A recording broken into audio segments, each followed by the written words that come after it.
yang tidak bisa berubah. Oke. Bebas kan? Boleh.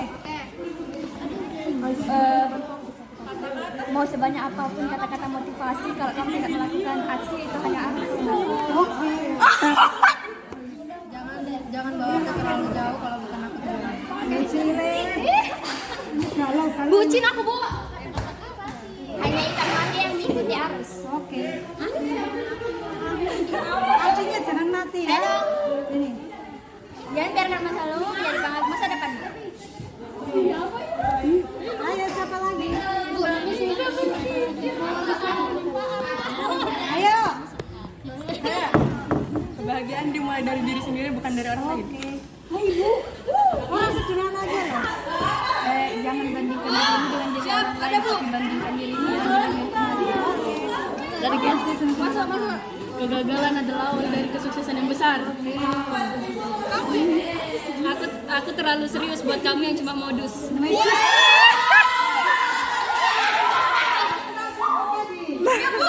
Siapa panggilnya di bawah ini? Semangat dia untuk menjadi minuman jika kita berani mengejarnya. Ayo. Dia coming. Kurang keras. Anak muda yang malas belajar tidak bagus untuk masa depan. Kukira hari Rabu ternyata hari Minggu. Kukira kamu cari yang baru. Kukira hari Minggu ternyata hari Rabu. Kukira kamu menunggu ternyata cari yang baru. Ini hari Senin ke hari Rabu. Kami ingin meraih sesuatu yang usaha bukan banyak mengeluh. Tidak ada kata menyerah untuk meraih masa depan. Tidak ada kata menyerah untuk meraih masa depan.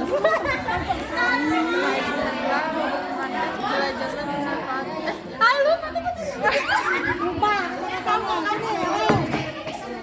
Semangatlah belajar dalam hal yang bermanfaat. Semangat. Bersemangatlah belajar untuk hal yang bermanfaat. Kalau hari ini tidak baik, mungkin besok akan lebih baik. Ayo sini, ayo. Ayo.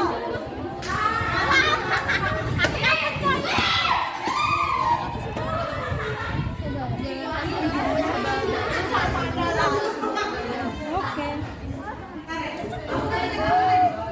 Sini, ayo. Ya, siapa namanya? Ayo.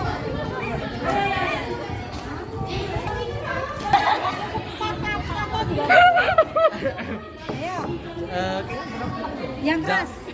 Janganlah berhenti jika lelah, berhentilah jika selesai. Oke.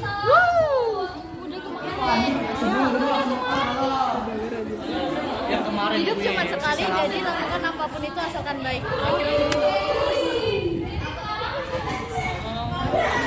Ini ada. Ayo. Tinggal berapa orang ini belum bisa. Ayo sini. Bukan enggak.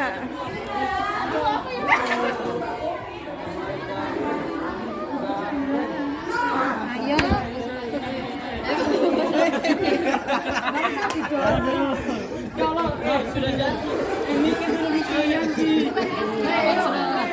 Ayo mikir dulu, ay. Jawaban dulu. Oh, sudah. Pagi hari tadi, ibu pergi ke pasar membeli nanas.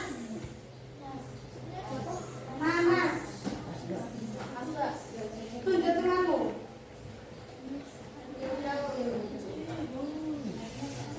Sebut namanya, kata-kata itu. Nanas. Ikan. Ikan. Tunjuk temanmu. Ya, aja. Bangku. Utang. Tunjuk temanmu. Utang. Aku lagi lihat utang anjir. Utang. Tunjuk temanmu. Lu masuk utang aja.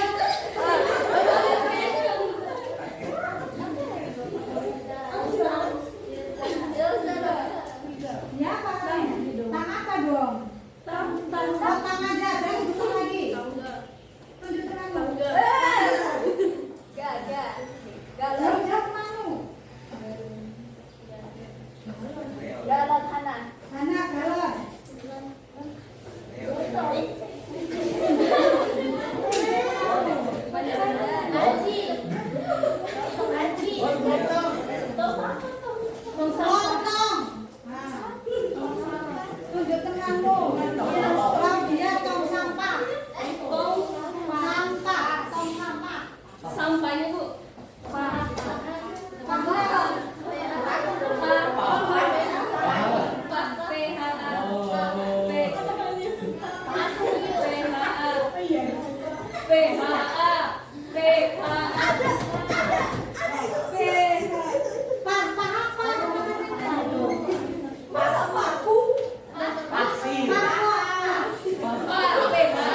timur.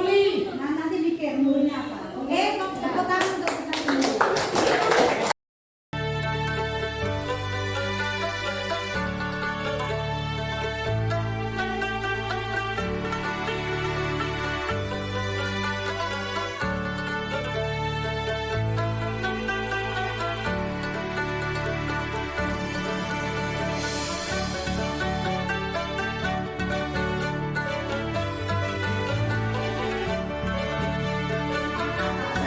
Membuat peraturan-peraturan di kelas kita.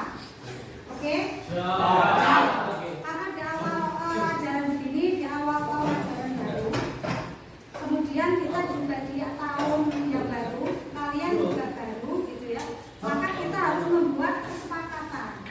Kesepakatan itu untuk apa kan gitu, ya kan? Kesepakatan itu untuk membuat kita supaya kita lebih baik. Ya, dengan kesepakatan yang dibuat itu, kalian harus mencoba untuk mematuhi. Oke ya? Nah, caranya nanti masing-masing kalian, ibu akan memberikan satu kertas ini. Ya, satu garis satu. Kalian nanti silakan tuliskan peraturan yang ingin kalian tegakkan,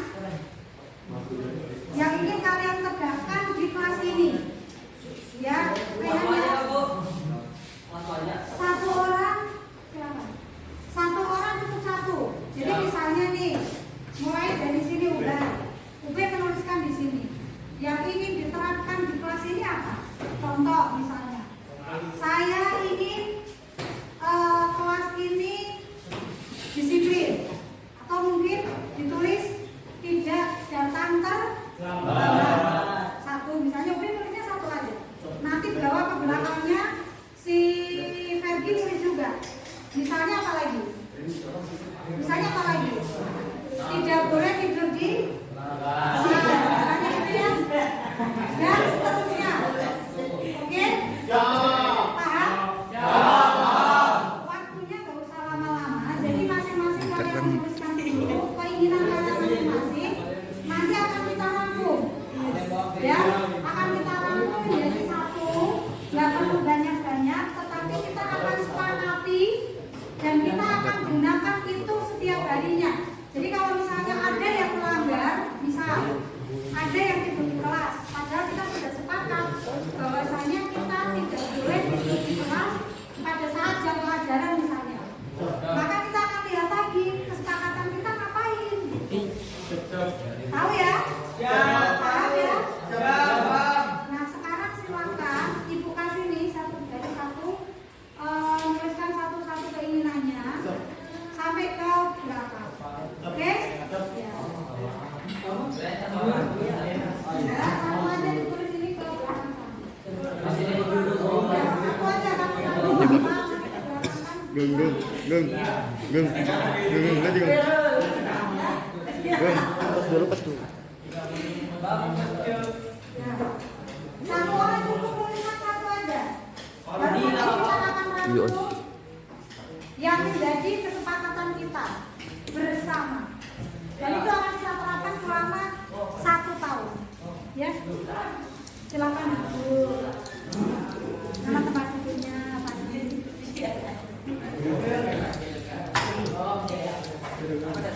Ini off. Sudah? Kalau sudah lanjutkan.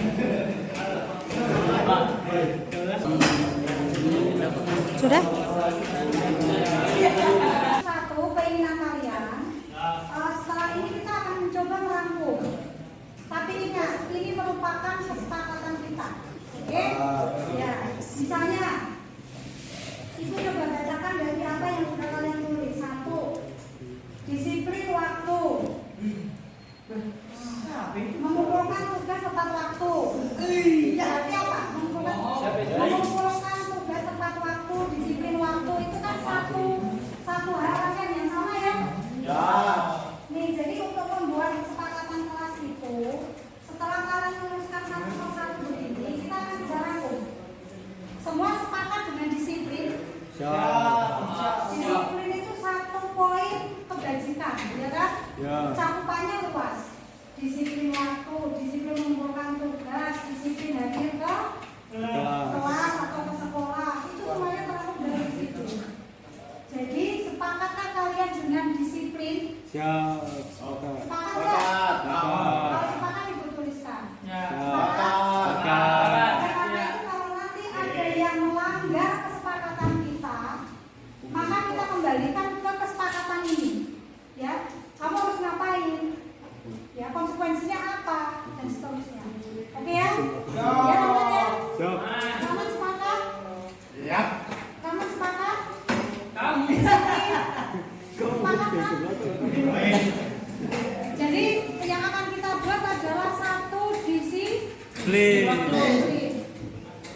Oke, disiplin waktu. Boleh. Yang kedua, mayoritas juga di sini menuliskan begini. Saat jika ingin di kelas tidak ada yang berbicara ketika guru menjelaskan, ya. Kemudian sama kata-katanya. Tidak boleh berbicara pada saat guru menjelaskan, sama kan? Tidak boleh ribut saat guru menjelaskan, sama kan? Jadi kesepakatan kita apa ini? Jangan ngobrol. Nah, sebaiknya kesepakatan itu kita buat dalam bentuk kalimat yang positif. Kalau tadi kan tidak boleh ngobrol saat guru menjelaskan, tidak boleh bicara, ya. Kata kuncinya apa? Nggak boleh apa namanya? Nggak boleh ngobrol, nggak boleh bicara sendiri. Kata kuncinya apa? Ya, memperhatikan atau menghormati, ya, menghormati ketika temanmu bicara. Yang lain, ya, ingat lagi. Ketika Bapak Ibu menjelaskan, kalian pun harus mendengarkan. Itu kata-kata lain adalah menghormati. Sepakat ya? Menghormati. Ingat-ingat ini. Nanti nggak usah terlalu banyak, tetapi kamu harus menjalankan. Kemudian apa lagi di sini?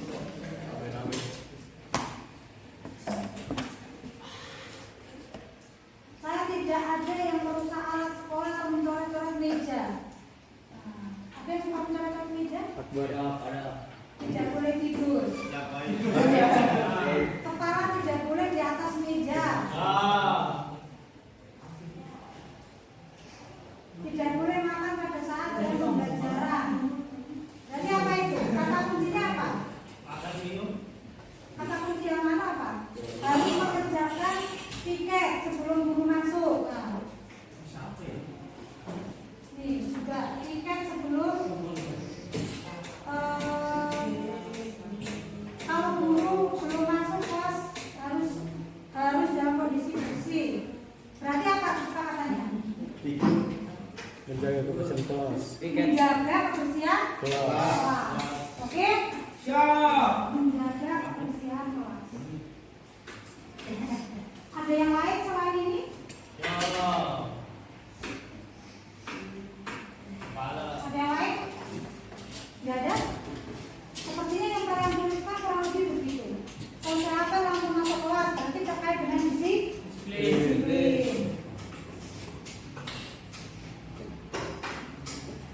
Kemudian tidak boleh ribut, sama berarti menghormati tadi ya. Tidak boleh bermain HP pada saat pelajaran dimulai, berarti tadi disiplin lagi ya. Berkaitan dengan disiplin. Nah, sepertinya di kelas ini cukup itu. Oke ya. Jadi nanti ini akan Ibu rangkum, nanti kalian tempel kesepakatan itu di kelas ini dan itu berlaku selama satu tahun. Ya. Kita punya kesepakatan 3 ini. Disiplin waktu, menghormati, dan menjaga kebersihan. Oke, cukup ya? Nah, Ibu rasa cukup, nanti berjalannya waktu sambil kita evaluasi. Oke?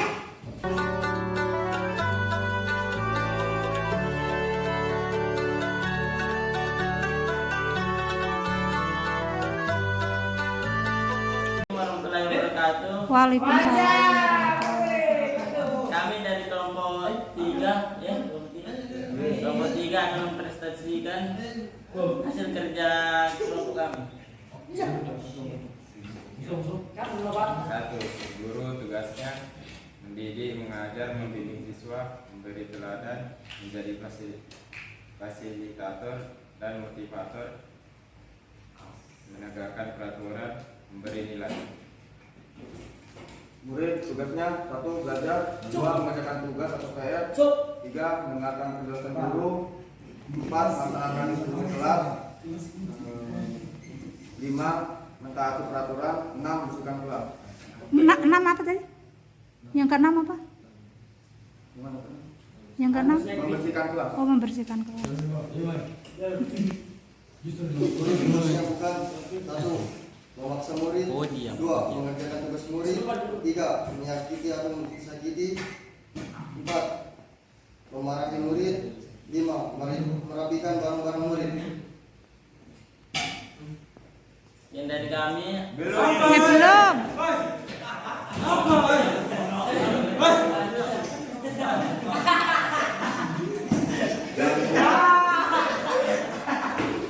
Yang bukan belum, yang bukan. Tugas murid. 1. Berusaha barang sekolah. 2. Dekat dengan teman. 3. Mengerjakan tugas guru. 4. Bermalas-malas di sekolah. Oke, ada bentar. Ada 2 poin yang berbeda. Yang tadi tugas guru adalah memberikan motivasi dan menjadi fasilitator ya. Itu betul sekali. Jadi tugas guru sebenarnya hanya memfasilitasi kalian, memfasilitasi murid untuk belajar.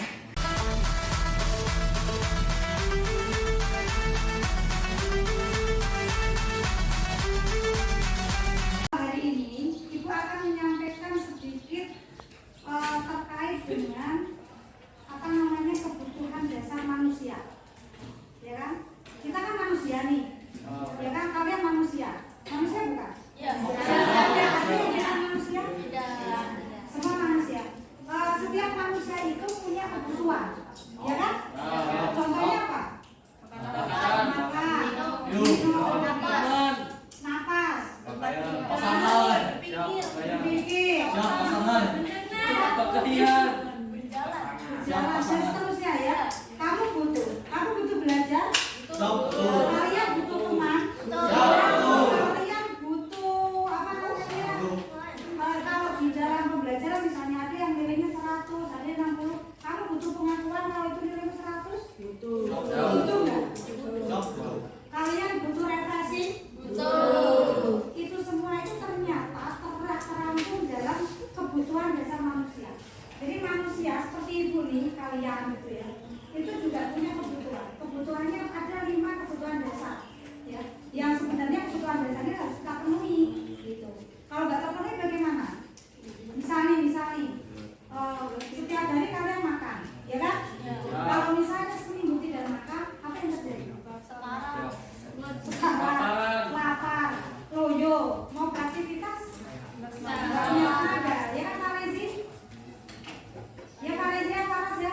Kalau kita nggak makan misalnya 1 minggu atau 1 bulan, bisa yang paling parah adalah meninggal kan gitu. Ya kan? Itulah kebutuhan dasar kita salah satunya. Jadi kebutuhan kita itu yang dasar ada 5. Yang pertama adalah untuk bertahan hidup.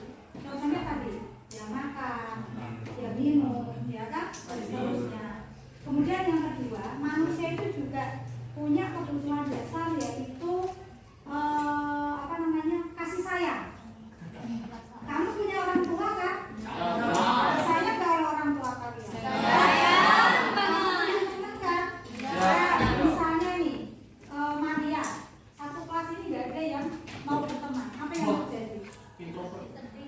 Pasti dia beban psikologis, jalan pun nggak semangat, sampai sekolah sudah mikir, nanti di sekolah saya nggak punya teman. Gitu kan?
bebas berpendapat, bebas apa lagi?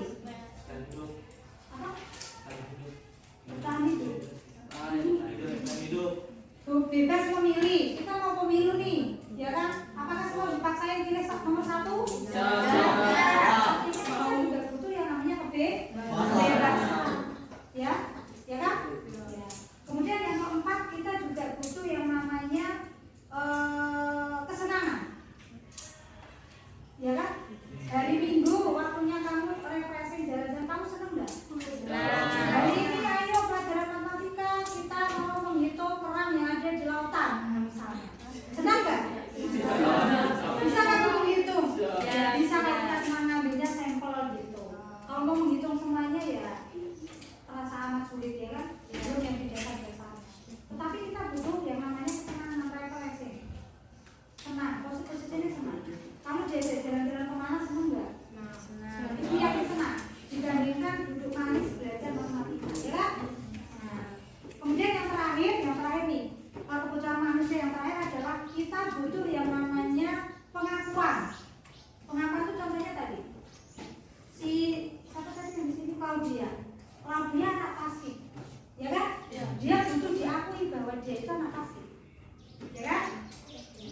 Si Hadana misalnya ulang matematika 100, teman-temannya mengakui nggak dia 100? Atau mungkin misalnya contoh lagi, misalnya ada yang pintar apa namanya, nari, ada? Nah, si siapa namanya, Nikita pintar nari, dia ikut lomba misalnya, menang, butuh pengakuan nggak?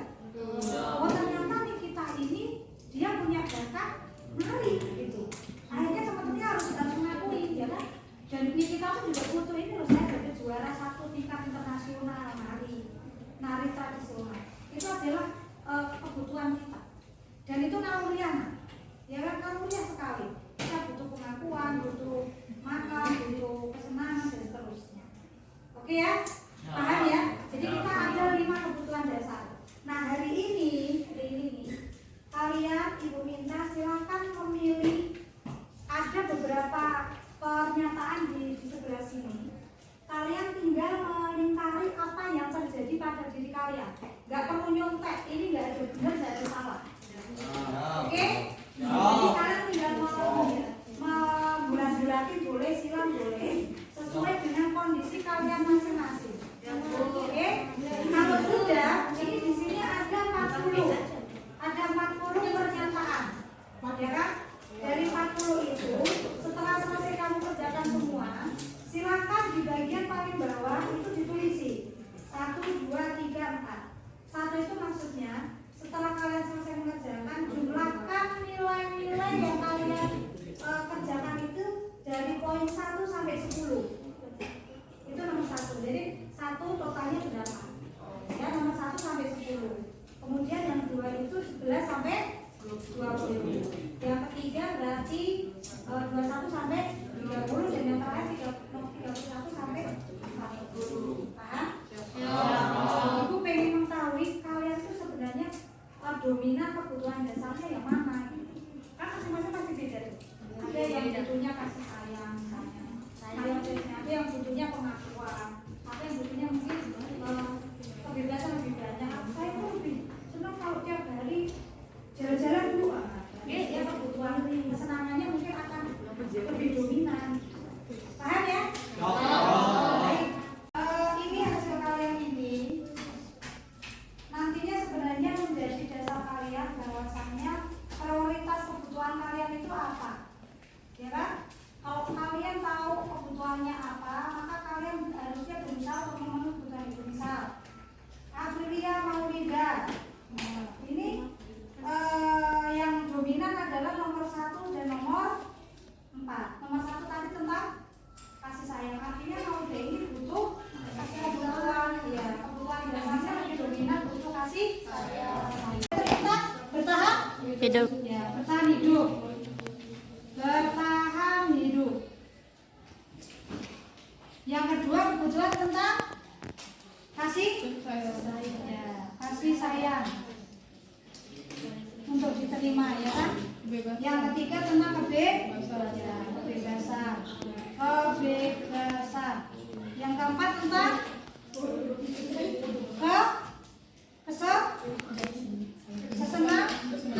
semangat. Yang terakhir tentang apa tadi? Kamu pintar nari, kamu punya bakat ini, pengakuan ya, itu pengakuan. Nah, Assalamualaikum warahmatullahi wabarakatuh. Alhamdulillahirrahmanirrahim. Segala puji bagi Allah yang mana pada siang hari ini kita diberikan nikmat sehat dan waktu luang sehingga kita bisa berada di tempat ini dalam keadaan sehat walafiat, tidak kurang satu apapun. Baik, untuk memulai kegiatan pada siang hari ini, marilah kita awali dengan bacaan basmalah bersama-sama. Bismillahirrahmanirrahim. Acara selanjutnya adalah sambutan yang akan disampaikan oleh Ibu Kepala Sekolah, Ibu Mardijanti SPMPD. Kepada beliau disilakan. Assalamualaikum warahmatullahi wabarakatuh. Selamat pagi, salam sejahtera buat kita semua. Bisa kita katakan sekarang ini akan sering kita seperti ini ya, akan sering kita sharing, akan sering kita berbagi tentang hal-hal baru maupun permasalahan yang Bapak Ibu ingin sampaikan di dalam sebuah komunitas yang kita sebut sekarang ini adalah komunitas belajar.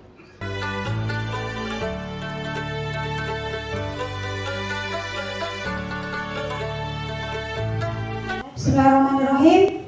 Assalamualaikum warahmatullahi wabarakatuh. Waalaikumsalam warahmatullahi wabarakatuh. Masih semangat? Semangat.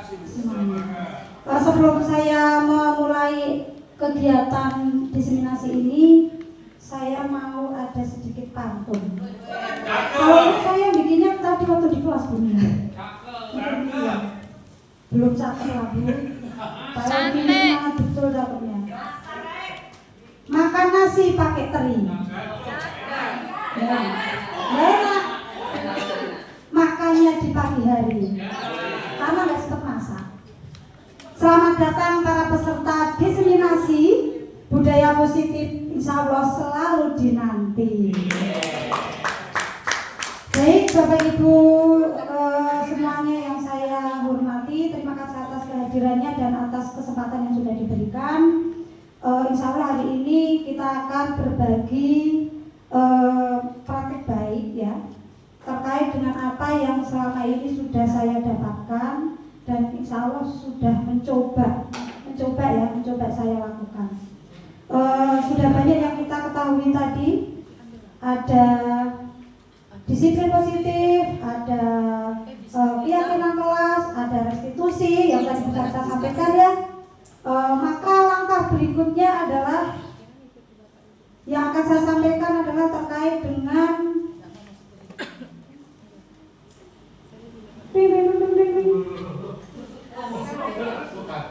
loh, ini kok gak kalah? Ajar. Iya. Nah, lanjutan dari restitusi tadi yang sudah Bapak Ibu pahami. Tadi apa restitusi tadi? Ayo siapa yang ingat? Ganti rugi.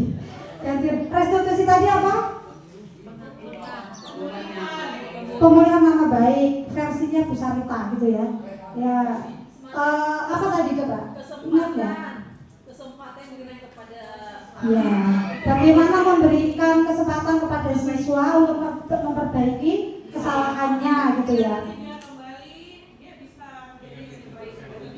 Betul, dan bisa survive di tempatnya kan gitu ya. Baik, ternyata restitusi terkait dengan restitusi ini bagaimana sebagaimana yang biasa kita hadapi, karena kita ini sebagai seorang guru, pastilah kita akan menghadapi banyak sekali masalah gitu ya. Masalahnya banyak. Ada yang siswa terlambat, ada yang siswa nggak patuh pakaiannya, ada yang siswa yang mungkin sering tidur di kelas, dan itu real kita hadapi. Betul? Ya. Terutama di kelas saya pun juga ada yang demikian. Tiap hari tidur aja gitu. Dibangunin tidur lagi, bangunin tidur lagi. Nah, itu adalah masalah-masalah real yang kita hadapi di dunia nyata kita gitu, di kehidupan sehari-hari kita. Nah, biasanya kita sebagai seorang guru ini itu memposisikan diri kita itu di level mana gitu ya. Nah, itu yang akan kita pelajari. Di level mana biasanya kita memposisikan diri kita ketika kita itu menghadapi kasus atau menghadapi masalah yang dihadapi oleh siswa. Ada 5 posisi gitu ya. Ada 5 posisi yang bisa kita ambil, perankan sebagai seorang guru, dan ini juga bisa diperankan oleh orang tua ya, tidak hanya guru saja, tetapi orang tua pun juga bisa. Nah, 5 posisi itu apa saja ini? Guru sebagai penghukum, guru sebagai pembuat rasa bersalah, guru sebagai teman, sebagai pemantau, dan juga sebagai manajer. Kita akan coba lihat satu-satu, apa sih maksudnya gitu ya. Nah, guru sebagai penghukum, kita bisa lihat, biasanya guru yang perannya itu sebagai penghukum, dia akan menggunakan hukuman fisik ataupun verbal, ya. Nah, kita bisa mengintrospeksi diri kita masing-masing. Apakah kita berada di posisi ini atau tidak? Ya. Orang-orang yang menjalankan posisi penghukum senantiasa mengatakan bahwa sekolah memerlukan sistem atau alat yang dapat lebih menekan murid-murid lebih dalam lagi. Nah, contoh yang biasa dipakai kata-kata kalau kita perannya sebagai penghukum adalah ini: patuhi aturan saya atau awas. Awas kalau kamu tidak melakukan, nanti ketemu ibu. Itu adalah posisi-posisi yang ternyata peran kita di situ ada sebagai penghukum gitu, ya. Nah, kita koreksi apakah kita selalu melakukan ini atau tidak. Kadang-kadang. Kemudian yang kedua kita lihat pembuat merasa bersalah. Pembuat merasa bersalah ini biasanya orang akan, guru atau orang tua akan berkata-kata dengan lebih lembut, ya, memelas gitu ya. Pembuat rasa bersalah akan menggunakan keheningan yang membuat orang merasa tidak nyaman, rendah diri dan seterusnya. Kata-kata yang biasa dipakai ini contohnya: ibu sangat kecewa dengan kamu. Ya. Yang terjadi karena kita begitu, betul Pak? Ya, kita ya Allah, ibu kecewa sekali itu. Namanya segigian gitu ya. Tetapi kata-kata yang bisa kita lontarkan ini seperti itu ya. Berapa kali sih Bapak sampaikan kepada kamu, kenapa kamu terus gitu. Nah, itu adalah posisi kontrol yang kita sebagai guru mengatakan begitu, berarti posisi membuat merasa bersalah. Jadi si korban ini, si siswa akan merasa, ya memang saya ini salah gitu. Itu yang sadar. Kalau yang nggak sadar ya enggak. Kalau yang nggak sadar enggak. Tetapi ketika kita mengambil bagian ini dan sering mengatakan ini, artinya kita sedang mengambil peran sebagai tadi posisi kontrol sebagai pembuat merasa bersalah. Nah, berikutnya adalah sebagai teman. Nah, sebagai teman ini lebih lebih halus lagi gitu ya. Namanya juga sebagai teman, maka kita akan lebih komunikatif gitu ya, lebih komunikatif. Nah, kita lihat contohnya. Ayo bantu ibu lah gitu misalnya. Coba kamu baik demi ibu misalnya gitu. Nah, itu adalah posisi-posisi yang kita pakai ketika kita memposisikan diri kita sebagai seorang teman. Jadi lebih friendly lah begitu ya, lebih friendly dengan anak kita. Ya sudah, kali ini tidak apa-apa, nanti ibu bantu. Jadi lebih ke arah inilah, komunikasi dua arah. Nah, kemudian yang berikutnya, loh, kenapa kok begini?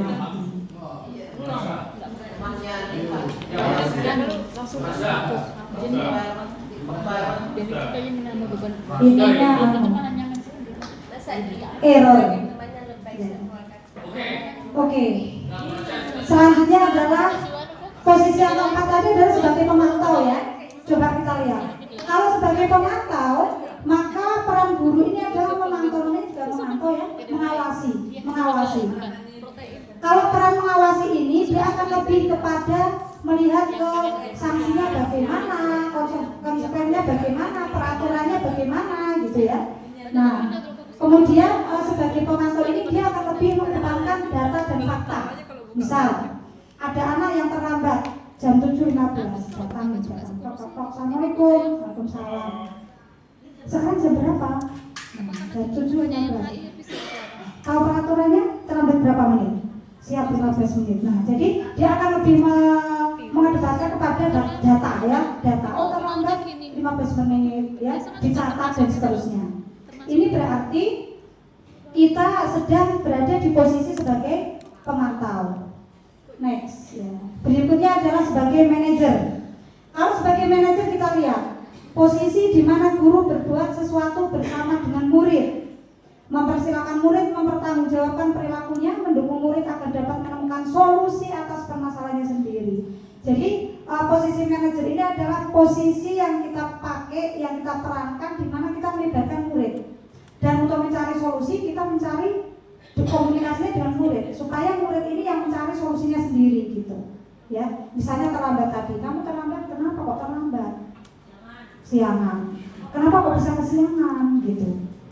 Karena tidurnya jam 2. Nah, tadi kebetulan saya di kelas juga menghadapi kasus yang sama. Baru juga saya masuk jam 7, jam 8 sudah gini. Begitu saya tanya tidur jam berapa, tidak tidur Bu. Dan itu sering sekali anak kita begitu. Tidak tidur tetapi main game. Nah ini kita harus gali, ya. Tidak harus sebatas menyalahkan, tetapi harus kita gali. Itu ya. Next pun ya. Nah kita coba lihat. Ini saya ambil di di posisi kontrol, di materi posisi kontrol ya. Ada tabel yang memposisikan sebelumnya ada nggak? Nah, ini ya. Jadi ketika kita memposisikan diri kita itu sebagai penghukum dan membuat merasa bersalah, pada dasarnya kita ini sedang memperlakukan anak di posisi identitas gagal, ya. Jadi kita harus menghilangkan atau menghindari dua posisi yang awal ini, ya, sebagai penghukum ataupun sebagai pembuat merasa bersalah. Karena apa? Dua posisi ini akan membuat identitas anak jadi gagal. Nah, sekarang yang ingin saya sampaikan adalah yang bawah. Nah, dampak pada murid. Dampaknya apa sih kalau kita menjadi posisi sebagai penghukum gitu ya? Yaitu tadi siswa mengulangi kesalahan berulang kali. Jadi di ini ya ulangin lagi, besok ulangin lagi gitu. Berkali-kali diulang terus. Kemudian kalau merasa bersalah tadi, siswa menjadi rendah diri, merasa gagal, ya kan? Karena dipojokkan, ya kan? Tadi dibuat siswa merasa bersalah tadi. Yang selanjutnya tergantung, tidak mandiri dan tidak bisa memutuskan. Itu kalau teman, namanya juga teman, biasa dibantu gitu ya. Maka dia tidak akan kesulitan untuk mencari solusinya sendiri. Nah, yang terakhir adalah posisi manajer, mengevaluasi diri bagaimana menjadi diri yang lebih baik. Jadi memang kita diminta gitu ya, diharapkan mencari formula yang pas supaya kita berada di posisi manajer. Walaupun memang sekarang mungkin sulit ya, saya sendiri sulit, tetapi kita harus mengupayakan supaya kita berada di posisi manajer ini dan terus melibatkan siswa.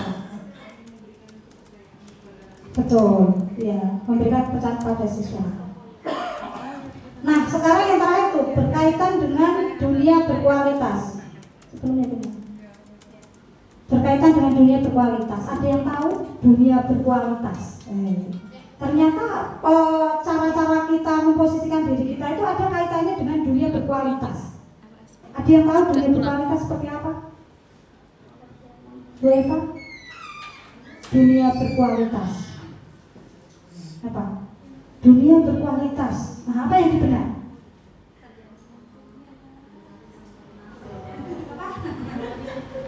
Berkualitas ini dari dunia pendidikan atau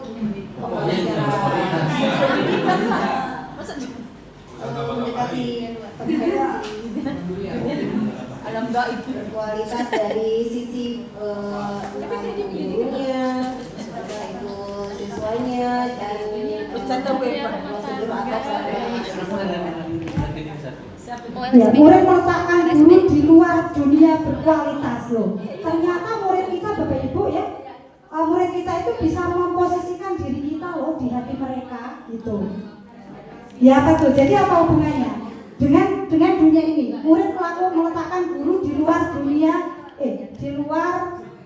berkualitas. Tetapi kalau kita sebagai pembuat merasa bersalah, murid meletakkan guru di dalam dunia berkualitas loh. Kalau sebagai teman, murid meletakkan guru sebagai orang penting di dalam dunia berkualitas. Sebagai pemantau, murid meletakkan guru peraturan di dunia berkualitas, dan sebagai pengontrol, sebagai manajer, murid meletakkan dirinya sebagai individu yang positif dalam dunia berkualitas. Nah, kalau kaitannya dengan ini, maka dunia berkualitas itu apa di situ maksudnya?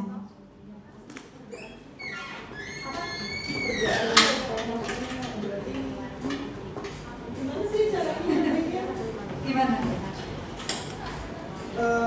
Murid meletakkan di dirinya itu ternyata ada yang sebagai kualitas, ada yang di luar kualitasnya. Nggak masuk intinya. Bingung? Artinya mungkin siswa Apa? itu akan maksudnya mengingat, bisa mengingat, Ya. kemudian menjadi suatu kayak panutan. Ya, panutan bisa dia seperti itu dengan hal-hal itu. Ya, betul.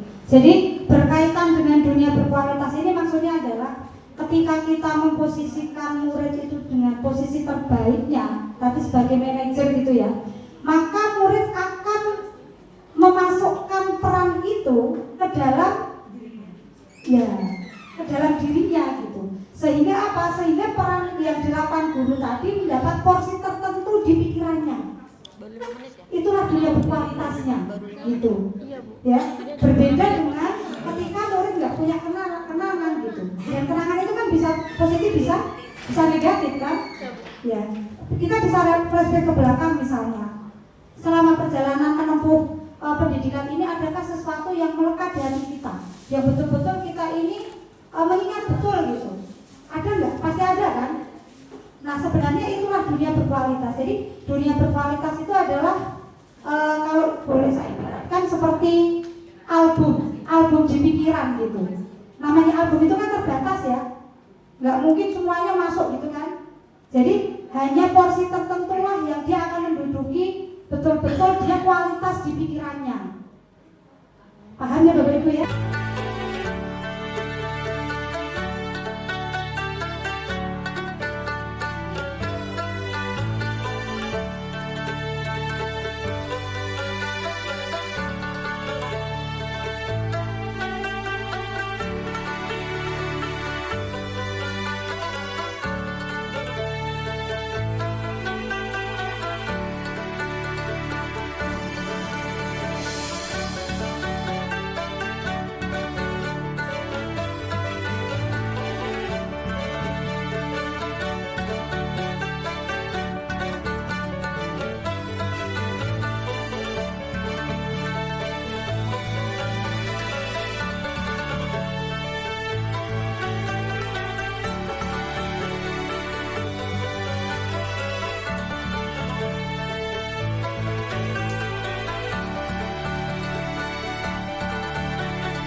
Saya mencoba untuk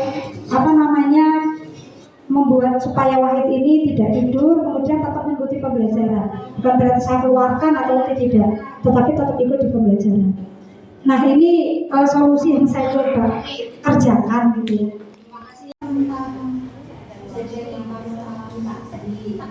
Kebetulan waktu tadi saya juga bisa dari berapa kan tujuh sudah kelas. Banyak, sering ngantuk ya. Jadi beberapa kali ngantuk juga di kelas pelajaran. Ngantuk itu memang manusiawi. Nah ini menstabilkan identitas ya. Ngantuk itu manusiawi.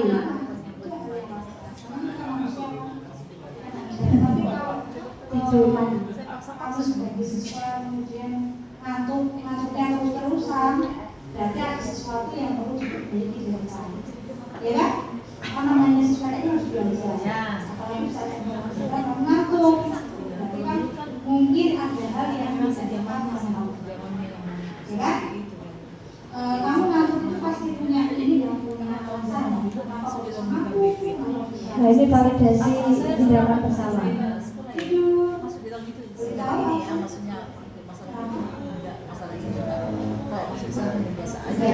Kamu biasa aja. Nah, ini yang lucu nih, saya tanya nih.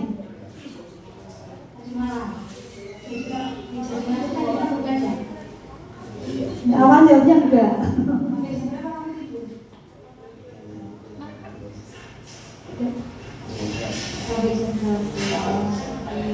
Menurut Rahman ini kita kan pernah membuat kesepakatan kelas ya, kan? Membuat kesepakatan kelas. Menurut kamu ada nggak yang melanggar dari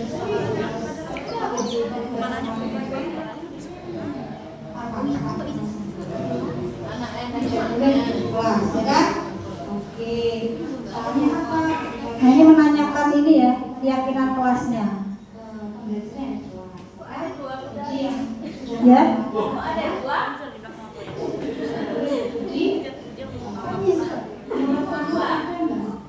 Solusi ataupun apa ya? Tidak lanjut supaya kamu tidak terulang lagi. Nah, jadi ini yang terakhir menggali siswa supaya dia mencari solusinya apa gitu.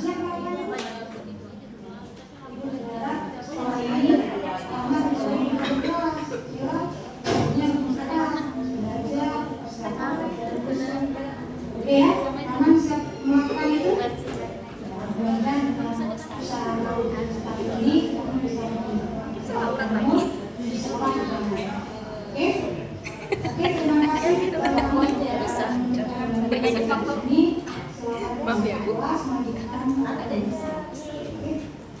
Terima kasih ya.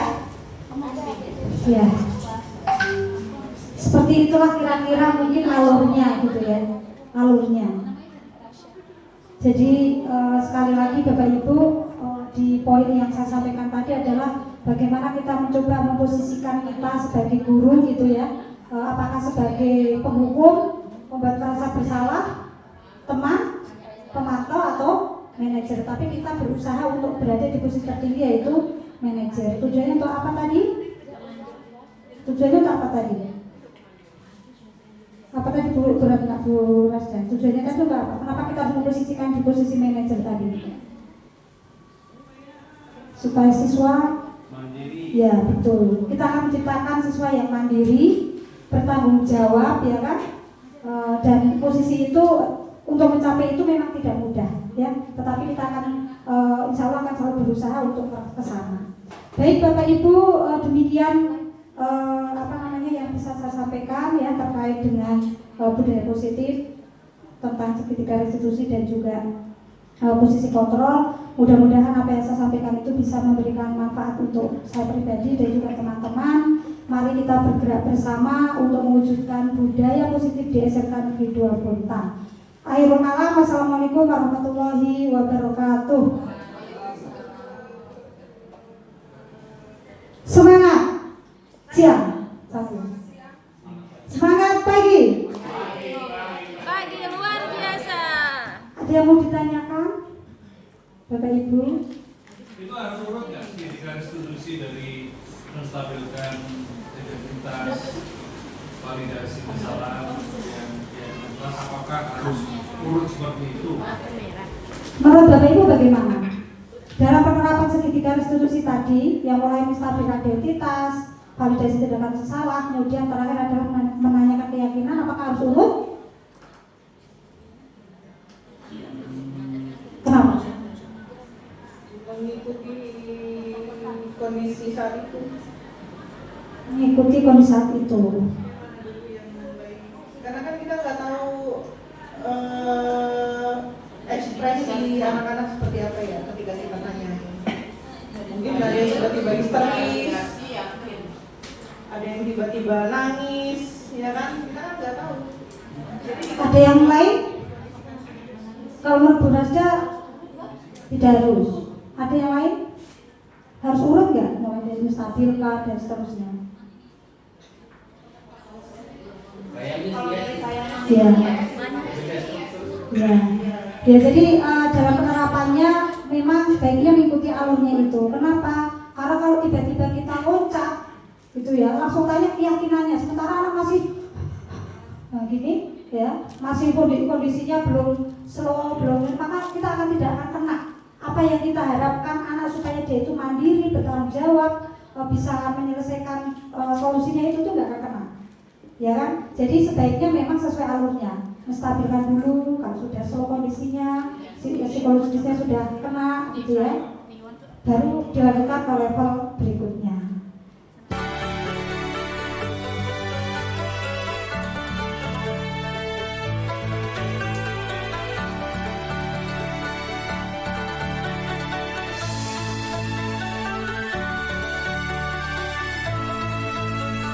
Baik, Bu Asra luar biasa, pertanyaannya luar biasa. Semangat 45 ya. Jadi semangat kemerdekaannya masih menyala di dada Bu Asra.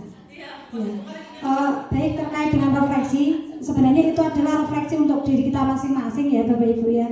Ketika kita bisa memposisikan ketika ada masalah di rumah, kemudian menghadapi anak, kita akan cenderung akan lebih apa namanya ini dekat ya kan?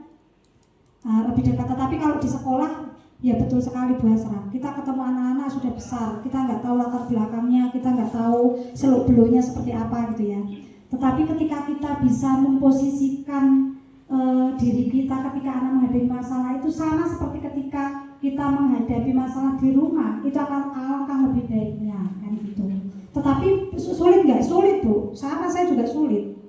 Makanya perlu tadi latihan gitu ya. Dan betul segitiga restitusi itu tadi penerapannya tidak harus seperti itu plek, tidak ya. Karena kita di dunia nyata kasusnya lebih kompleks, maka itu akan memerlukan ya tadi waktu betul. Dan memang ada beberapa cara lain, termasuk tadi disebutkan Pak Suki 30 detik untuk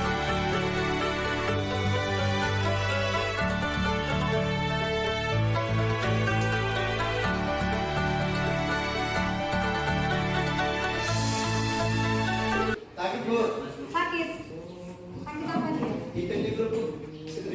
Olivia? Ya. Ilham. Waalaikumsalam. Siapa ini? Azril Bu. Azril kenapa? Terlambat Bu. Maaf. Sekarang jam berapa? Jam 8. Oh baiklah, duduk dulu ya.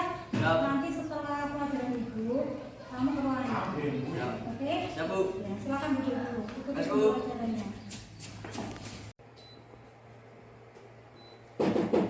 Assalamualaikum Bu. Dimas Bu. Waalaikumsalam. Masuk. Bu. Ya. Duduk Azril. Siap Bu. Azril ya. Siap Bu. Azril, makasih ya sudah hadir ke ruangan ibu sesuai yang kita sepakati tadi. Oke. Azril sudah makan? Siap, sudah. Kenyang? Kenyang. Alhamdulillah. Sudah sholat? Sudah. Alhamdulillah. Azril, ibu mau menindaklanjutin apa yang sudah kamu lakukan tadi. Kebetulan kan tadi kamu apa? Terlambat Bu. Terlambat ya, terlambat. Oke. Terlambat datang ke sekolah sehingga menyebabkan terlambat juga masuk ke kelas. Oke, ya kan? Ya. Sudah berapa kali terlambat? 3 kali Bu. 3 kali. Ya. Oke, 3 kali ya. Ya. Dulu waktu ibu sekolah seperti kamu itu pernah juga ibu terlambat. Ya, terlambat itu hal yang wajar. Tetapi kalau terlambatnya terus-terusan, ya menjadi tidak baik. Kan gitu ya kan? Ya. Boleh terlambat, pernah terlambat, biasa. Namanya manusia ya kan? Manusia itu nggak akan ada yang sempurna, ya kan? Manusia itu tidak ada yang sempurna satupun. Jadi terlambat pun juga hal yang wajar. Tetapi kalau terlambat, tiap hari terlambat, ya akibatnya kurang bagus, ya kan? Boleh ibu tahu kamu datang ke sekolah terlambat itu pasti punya alasan kan? Siap. Ya, kenapa? Habis antar adik baru ke sini, Bu. Antar adik kemana? Ke sekolah SMP 5, Bu. SMP 5. Ya. SMP 5 yang di Waktuan. Oh, jadi kamu ngantar adik dulu ke Loktuan, baru kamu datang ke sini. Ya. Oke. Dari sana ke sini lumayan jauh ya? Iya, Bu. Ujung sampai ujung. Iya. Oke. Adikmu kelas 8. kelas 8. Jadi bawa motor sendiri. Iya. Kamu bawa motor dari rumah, Ya. antar adik, setelah adik sampai sana baru Ke sekolah. sini. Dari rumah jam berapa? Jam 6.25. Jam 6:25. Macet kah? Iya, macet. Di daerah mana yang macet? Sini, jalan tembus ke sana. Oh, jalan tembus. Oke. Kamu terlambat ke sekolah itu menurut kamu ada nggak sesuatu yang dilanggar dari kesepakatan yang pernah kita buat di kelas? Siap, ada. Yang bagian mana? Dilarang on time, datang cepat, Harus on time. Ya. Ya, tidak boleh datang, terlambat. tidak boleh datang terlambat. Dan hari ini kamu terlambat, kebetulan terlambat ya. Ya. Ada hal yang bisa kamu lakukan nggak supaya kamu itu tidak terlambat? Bangun cepat Bangun di cepat. awal. Selain itu, Itu aja sih, Bu. ya Bangun kalau cepat. bangun cepat berangkatnya pasti Cepat. lebih cepat ya kan? Ya. Karena kan kamu punya kewajiban ngantar adik. Ya. Ngantar adik itu hal yang bagus, ya kan? Kamu punya tanggung jawab jagain adik, sehingga punya konsekuensi kamu harus lebih Baik. cepat Ya, cepat. bangunnya supaya Ya. kamu tidak Terlambat. terlambat. Kamu bersedia untuk bangun cepat? Siap, bersedia. Ya, alhamdulillah. Soalnya kalau kamu bangun cepat, otomatis datang ke sekolah pun insya Allah tidak terlambat, ya kan? Ibu. Karena kalau terlambat terus-terusan pasti efeknya nanti kan banyak, ya kan? Ketinggalan pelajaran, ya kan? Ya. Kemudian macam-macam lah efeknya, ya kan? Oke, baik. Terima kasih Azril ya. Siap, Bu. Mudah-mudahan dengan ini kedepannya kamu tidak terlambat lagi, bisa Ya. menjadi lebih baik. Oke? Oke. Terima kasih. Silakan kembali ke kelas. Terus, Bu. Ya.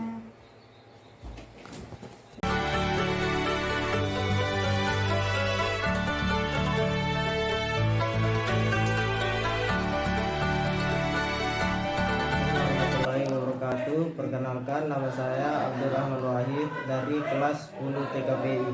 Saya senang diajak berdiskusi sama Bu Darus tentang upaya yang saya bisa lakukan agar tidak melakukan kesalahan yang sama, yaitu tidur di kelas.